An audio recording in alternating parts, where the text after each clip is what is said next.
Trying to find which fund will perform better might not be so much meaningful or make a huge difference as you think. Hi everyone and welcome back to Moon Experiment PH. Some of our viewers asked us which fund is better to invest in between a ATRAM Global Consumer Trends Feeder Fund and a ATRAM Global Technology Feeder Fund. Actually, this is a very tricky question because we don't know what will happen to the price of the fund in the future. Let's say there are two trees, tree A and tree B. Which tree will bear more fruits in the future? In this standpoint, we won't really know unless we wait and see what happens, and same applies in investing.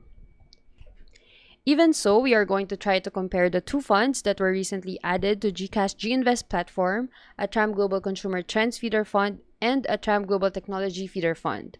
Though we cannot give you a direct answer, we will try to compare the two funds with key differences so you can think and decide for yourself. If you wish to check out the detailed discussion on each fund, we will leave the link of the videos we recently made in the description box down below.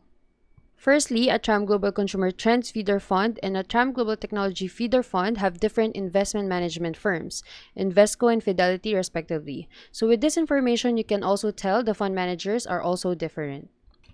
The fees are also different. For a ATRAM Global Consumer Trends Feeder Fund, it's 2.5%, and for a ATRAM Global Technology Feeder Fund, it's 2.95%.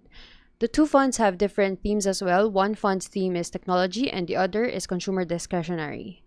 As such, these two funds have different benchmarks for comparison purposes. One is MSCI AC World Information Technology Index and the other is MSCI World Consumer Discretionary Net Index.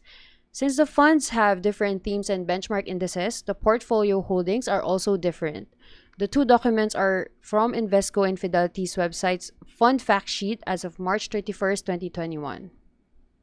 If we quickly browse the top 10 holdings of Invesco Global Consumer Trends Fund, which is the fund that a ATRAM Global Consumer Trends Feeder Fund invests in, the top 10 holding percentage are: first is Amazon, next is Caesars Entertainment, Penn National Gaming, Sony, Farfetch A, EPR Properties, Alibaba ADR, JD.com ADR, Booking, and Lyft. And as for Fidelity Fund's Global Technology Fund, which the ATRAM Global Technology Feeder Fund invests in, the top 10 positions are the following: Microsoft, Apple, Visa, Alphabet, which is Google, Samsung Electronics, Cisco Systems, Salesforce, Texas Instruments, KLA, and Honhai Precision. If we look at the geographic exposure for Invesco Global Consumer Trends Fund, as you can see, majority at 67.7% is in the United States, followed by China, Japan, United Kingdom, Germany, Taiwan, Russia, Macau, and others. And for Fidelity Fund's Global Technology Fund, as you can see here, the majority of the holdings at 71.6% is also in the United States of America, followed by Japan, South Korea, Germany, Taiwan, China, United Kingdom, Sweden, Hong Kong, Israel, and others. As you can see, both are heavily invested in United States of America. So now let's try to compare the actual performance of a ATRAM Global Consumer Trends Feeder Fund and a ATRAM Global Technology Feeder Fund in Bloomberg directly. By the way, Bloomberg's data is more updated than the graph that you will find in GCash app, so you may want to check the information here from time to time.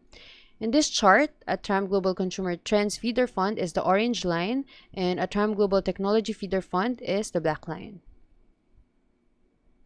Since the ATRAM Global Consumer Trends Feeder Fund was only created in 2020, longer-term comparison is not possible. But if we look at a one-year horizon, both ATRAM Global Consumer Trends Feeder Fund and ATRAM Global Technology Feeder Fund increase are kind of similar. Another way of comparing is by looking into the target funds so we can compare longer terms. So we are going to use Financial Times webpage for fund comparison. So I entered the two funds' ISIN code or International Securities Identification Number since I find it easier to choose the correct fund. If you try to type the name of the funds, there will be many results with similar named funds and different classed funds. Under summary, both funds have 5-star Morningstar ratings, so both funds are decent funds to invest in. So let's now look at the 3-month period first. Sometimes one fund is higher and sometimes the other is higher. I cannot really tell which one performed better, but I would say they are similar. Next is the 6-month period. So for the 6-month period as well, it overlapped each other and both funds trends are going up. And next is the 1-year period. So Invesco Global Consumer Trends Fund increased more than Fidelity Fund's Global Technology Fund, as you can see in the graph. Next is the 3-year period. Now you will see a longer term view. So both funds increased in general. Both funds were down about the same time around February to March 2020. It looks to me that except for 2019, where the gap between the two funds were spread since Fidelity's Global Technology Fund went up more, other than that, the two lines looked almost parallel. Next is the 5-year period. So the 5-year period looks almost the same to me compared to the 3-year period. As you can see throughout the years, the two funds have moved quite similarly. I would say there is a high chance that the two funds will move in the same direction and most likely similar proportion. In the end, the two funds are US-centric equity funds, though they have different sectors. If we compare the fund with their respective indices, the consumer fund is currently outperforming the index, and technology fund is closely tracking to its index. It looks to me that consumer fund performed better as an actively managed fund since it returned more than its index. And the statistics, it may look it is more riskier, but I think the fund manager has been doing a good job as an active manager. There is a section regarding risk versus return and some statistical measures, which explains a similar story that we've just discussed. If there are many people who want to know more about these statistics and measure, we can make another video about this topic in the future, so please leave us a comment on what you think. To wrap up this video, as we have tried to compare the two funds, it is most likely that the two funds will move similarly since these funds are heavily invested in the US equities, only that the sectors are different. We can say that these two funds are decent funds to invest in, and it would really drill down to which sector you would prefer. Or, if you don't want to miss out on one sector over the other, just in case you can invest in both funds, equally or 7-3 with more weight to technology sector or vice versa.